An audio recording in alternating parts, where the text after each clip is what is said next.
স্ত্রীর সঙ্গে আর কি করো, স্ত্রীর সঙ্গে মজাক করো, পানি ছিটিয়ে দেন, যেন পৌষ মাসে ছিটিয়ে দিও না, মারামারি হলে আমি জানি না, আমি বৈশাখ মাসে বলছি।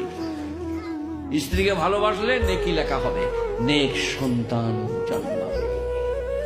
আই লাভ ইউ, ভালো আছো, এক কাপ চা করে নিয়ে এসো, তুমি একটু খাও আমি একটু খাই, একটা ডিম সিদ্ধ করে নিয়ে এসো, হাফ হাফ খাই, নেক সন্তান জন্মাবে, ঘরটা জান্নাত হয়ে যাবে।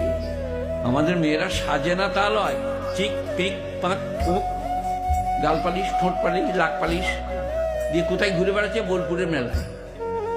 ফেরেশতারা বললে ধর ধর, লেগে লেগে ওর নামটা লিখে রাখো। তারপরে চলে গিয়েছে খালা, ফেরেশতারা খবরে বললে স্ট্যান্ড আপ, দাঁড়াও। বলে আমি কিছু করে নেবো, আমি নামাজ রোজা স্বামী ভক্তি।